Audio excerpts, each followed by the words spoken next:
Now today is the anniversary of the bombing of Hiroshima, the 6th of August 1945. So it's very appropriate we're talking about world peace. And I would say we have an answer to the Ukraine issue.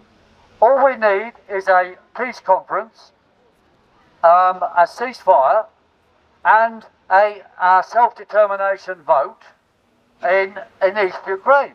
Because, all the international countries agree in the right of self-determination. But of course they won't do this because they have a different narrative, namely they say that the Russians caused it. But that is a fake story. But we do have the answer. Now, talking of the great events after the end of the Second World War, it's interesting there are many narratives around, because we know it's obvious that the bombing of Hiroshima and Nagasaki were the first events of the Cold War. That's why they were done. But even the people involved would have a different narrative, because in 1970 I was president of Imperial Student Union, so I therefore knew Lord Penny, the Director General of Los Alamos, who was also rector of Imperial College.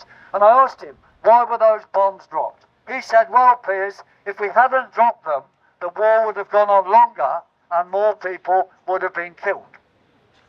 And I also said, well, why have the second bomb then? He said, we had to have the second bomb because we had to prove to the Japanese that we had more than one. So, they will always have a narrative. But even their narratives, you have to think, well, okay, he probably really believed that. But I would ask a question now about the narrative where we're putting forward. We're saying, or we are saying they're contradicting. We're saying that they're doing stupid things in their own narrative, which is going to lead to economic and political chaos in the West. So why are they doing it? Well, maybe they're doing it because they do have a bigger picture. They want a great reset. Maybe they want this utter chaos, politically and economically. We know they want it economically to bring in something else. Something entirely else might turn up. A new world tyranny. We don't know, but we do know that is what they want. So we've got to think out of the box all the time. And George Orwell, of course, warned us of this. He said, there will always be a war out there. Always. But it's a war against you. They have a war against you. Look at that flag up there. That's a war against you. It's an ideological war against you. They are doing everything they can to control you. We know what they've done about oil prices. They claim the war's caused oil prices to go up. That's insane. There's no oil coming out of the Ukraine. Yet in the last quarter, the oil companies' profits went up by zillions. Absolutely zillions. And we're meant to blame the Russians for it. It is nonsense. And now we have the ongoing ideological war, and there's a dog over there I see getting in the way of this, what I'm about to tell you, but we have virtue signalling, name changing around this country now, and a Zelensky Avenue recently turned up in Harlow, an utter monstrosity, and mysteriously it changed its name to Peace Avenue one night. You should applaud that, by the way. It changed its name to Peace Avenue, and then a day or so later, it reverted to Zelensky Avenue. But I think, we have to do something about these things, and I would congratulate all those who did. And talking of Harlow, we have here Angela from Harlow, who, in fact, approached the Ukraine deputy ambassador right at the start of the current war, not the 1914 one, the 1922 one, and showed him an OSCE report. OSCE, yeah, that's right. Organisation for Security and Cooperation in Europe, which was a damning report on the Ukraine's massacre and torture of people in East Ukraine. And the deputy ambassador agreed, did he not, to look into it and come back. But he didn't come back. Instead, they changed the report. Interesting, isn't it? And then suddenly the Russians became the aggressors in a new report. So these reports, these fake things from on high, of course, are not anything. Anyway, quick round of applause to Angela for actually raising that right at the start. And the point is, you know, we're only here now because a lot of people have stood up.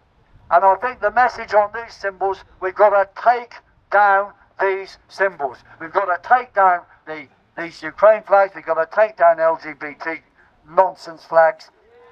And I remind you, point one in our united front, not just me, but me and the Southall people, Southall Punjabis and so on.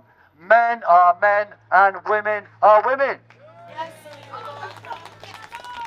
And that immediately excludes us from all the political parties in Parliament, by the way. Okay, but how are we actually going to win? Because, you see, the Great Iraq War movement, that failed. It failed completely. They had 2 million people marching. Now, we've had 2 million people marching here, but we haven't broken the Great Reset yet. But the point is that the Iraq movement, I better confuse myself, the anti-Iraq war movement failed because it wouldn't take on key things. It was begging politicians to do things. Tony Blair said, thank you for asking me, but I'm going to bomb the shit out of Iraq just the same. And he did. That is what happened. So we're only going to win if we actually break their impositions. And I think it was fantastic. Tony mentioned the Fairford. We ought to go to Fairford. We've got to actually stop everything they're doing for this war. If we do that, we'll win. If we don't do that, we will lose. And to beat the whole thing, we've also got to break all their impositions, all their tools. And one of them, of course, is the ULEZ. This is the biggest tool they've got right now. And I've got leaflets about it here. The ULEZ, of course, is a direct attack on living standards, but it's based on the fake ideology of climate change and also lies about pollution. But we actually have to break all their tools. So we've got to go through all their institutions, list them, and see how we can break what they're doing.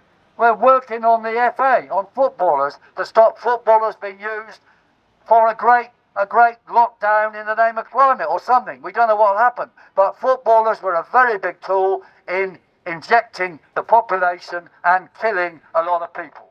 Let's be clear. Footballers now regret it, but we don't want them to be used again. So we've got a campaign there. We've got a campaign in the church to stop the church being used like it is as a tool of XR. There is internal arguments in the church. We've got to be there. We've got to split all their ideological and physical attacks. And if we don't, we will lose. And I think the key thing to understand is about building united fronts. We have here a great principled united front, naming clearly who's responsible for this war. Now, the problem we have is another thing, to stop the war, whatever, and my brother's mixed up with that. And of course, they're ambiguous about the role of Russia. Namely, they say there was a Russian invasion. No, there was no Russian invasion. There was a Russian self-defense. But you see, once you adopt some part of the enemy, thank you, quick round of applause there, you adopt the enemy program in order to get numerical support, you will lose. You will lose. And my brother, although he did fantastically, and I'm his longest standing supporter, for obvious reasons,